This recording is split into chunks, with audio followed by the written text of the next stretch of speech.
Hello दोस्तों, welcome back to my channel. तो आज हम डिस्कस करेंगे LDH which is the lactate dehydrogenase और इसके आइसोएंजाइम्स।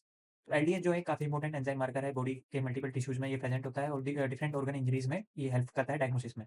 तो चलिए स्टार्ट करते हैं बिल्कुल सिंपल लैंग्वेज में आज की इस वीडियो को। तो पहला है व्हाट इज़ एलडीएच? तो एलडीएच है क्या?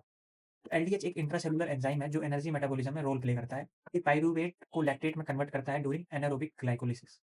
जब सेल्स डैमेज या नेक्रोसिस होते हैं तो एलडीएच ब्लड स्ट्रीम में लीक हो जाता है और उसका लेवल इंक्रीज हो जाता है ब्लड में, जिसको कि हम मेजर करते हैं। तो इसका नॉर्मल फंक्शन क्या है और इसकी रेफरेंस रेंज क्या है? तो नॉर्मल जो एलडीएच की रेंज होती है वो होती है 142 टू 80 यूनिट पर लीटर। लेकिन लैब टू लैब ये वेरी कर सकता है। एलडीएच का एलिवेशन स्पेसिफिक नहीं होता, लेकिन severity of tissue damage measure करने के लिए ये काफी यूजफुल है। नाउ एलडीएच आइसोएंजाइम्स के बारे में हम आज डिस्कस करेंगे, जो आज का मेन टॉपिक है। तो एलडीएच के 5 आइसोएंजाइम्स होते हैं जिनका डिस्ट्रीब्यूशन डिफरेंट ऑर्गन्स में होता है। Like first is LDH1, which is also known as H4. It is present in the heart and RBCs. Then LDH2, LDH2 is H3M1, which is in the RES system and WBCs. LDH3, which is H2M2 in the lung. LDH4, H1M3, which is the liver, placenta and pancreas. And LDH5, which is M4 in the skeletal muscle and the liver. तो ये थे 5 आइसोएंजाइम्स of LDH और वो कहाँ-कहाँ present है। तो ये LDH जो है एनाटॉमिकल डैमेज डिफरेंशिएट करने में आइसोएंजाइम्स जो हैं इसके काफ़ी यूज़फुल है। Now let's cover the clinical interpretation of isoenzymes. तो डिफरेंट आइसोएंजाइम्स हम क्यों पढ़ते हैं और क्या जरूरत है हमें जानने की डिफरेंट आइसोएंजाइम्स, क्योंकि ये जो डिफरेंट आइसोएंजाइम्स है ये स्पेसिफिक डिसीजेस को इंडिकेट करते हैं। Now let's understand this thing. First is the MI, myocardial infection. मान लो मायोकार्डियल इंफेक्शन है पेशेंट को, तो उसमें LDH 1 will be greater than LDH 2, so it is known as LDH flip pattern. Normally LDH 2 होता है मोर एलडीएच 1 से, पर एमआई में एलडीएच 1 बढ़ जाता है एलडीएच 2 से। तो it is seen 12 to 24 hours after MI, peak in 48 to 72 hours and it can remain high up to 10 days. तो ओल्ड एमआई डायग्नोसिस में हेल्पफुल है जब ट्रोपोनिन भी नॉर्मलाइज हो जाता है, जब भी ये एलडीएच हमें हेल्प करता है डायग्नोसिस के लिए।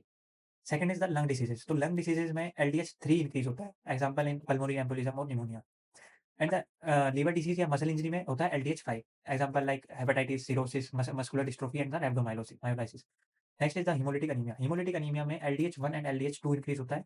आरबीसी इसमें ब्रेकडाउन होते हैं, तो वहां से एलडीएच रिलीज होता है। नेक्स्ट इज द कैंसर और द ट्यूमर मार्कर। तो high LDH indicates the tumour burden like in lymphoma, leukaemia and the testicular tumour. आपने मेरी ट्यूमर मार्कर वाली वीडियो अगर नहीं देखी है तो आप जाके देख सकते हैं मेरे चैनल पे, उसमें उससे काफ़ी आपको अंडरस्टैंडिंग मिलेगी डिफरेंट ट्यूमर मार्कर्स, जिसमें कि मैंने एलडीएच को भी कवर किया है। हाँ, major clinical uses of LDH.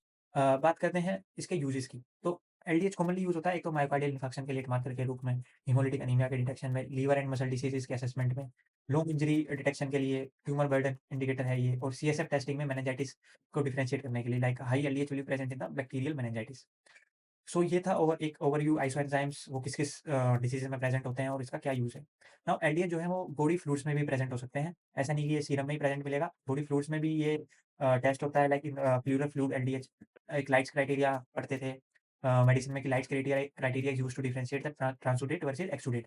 तो एक्सुडेट वो फ्लूइड एक्सुडेट होता है, pleural fluid LDH is more than the 2/3 of the upper normal serum limit. तो ये बॉडी फ्लूइड में भी होता है use. Second is the example of CSF. जैसा कि मैंने बताया, अगर ये सीएसएफ में हाई है तो चांसेस हैं बैक्टीरियल मेनिंजाइटिस के, लो है तो viral meningitis. Now laboratory methods for LDH and its isoenzymes. तो एलडीएच मेजरमेंट लैब में इन मेथड से हम करते हैं। पहला है स्पेक्ट्रोफोटोमेट्रिक एंजाइम है, ये काफ़ी मोस्ट कॉमन है एलडीएच को मेजर करने के लिए। Second is the electrophoresis for the LDH isoenzyme separation, LDH kinetics at 314 nanometre. ये भी हम यूज़ करते हैं एलडीएच के मेजरमेंट के लिए। आइसोएंजाइम्स जो है स्पेसिफिकली एगारोस जेल इलेक्ट्रोफोरेसिस या आइसोएंजाइम इलेक्ट्रोफोरेसिस से आइडेंटिफाई हम करते हैं आइसोएंजाइम्स को। Now let's understand this case with the help of an example. So example, patient with chest pain coming to you since last 4 days, and the test result shows that troponin is normal, CKM is also near normal, LDH is 600 units per liter, and LDH isoenzyme pattern में we get LDH1 more than LDH2. So this case, what do you think? What this case is suggesting? So this case is suggesting most probably it suggestive of old MI, कि patient को old MI है तो और उसके enzymes normal है, but LDH is high. तो आज की इस वीडियो से की टेक अवेज़ क्या-क्या है कि एलडीएच जो है एंजाइम रिलीज़ होता है सेल डैमेज पे। Raise LDH means there is a tissue injury, and LDH 1 का जो फ्लिप पैटर्न है वो एमआई में मिलता है, और एलडीएच 5 जो है वो लीवर एंड मसल इंजरी में हाई मिलेगा। तो और आइसो एंजाइम्स को हम इलेक्ट्रोफोरेसिस से डिटेक्ट कर सकते हैं। तो दोस्तों ये था detailed explanation of LDH and it's iso enzymes. तो अगर आपको ये वीडियो हेल्पफुल लगा हो तो प्लीज़ लाइक करें, शेयर करें, सब्सक्राइब करें, एंड शेयर करना ज़रूर करें अपने दोस्तों के साथ इस वीडियो को, जिससे कि उनको भी एलडीएच के बारे में पता लगे। And till then take care and bye bye. Meet you in the next video.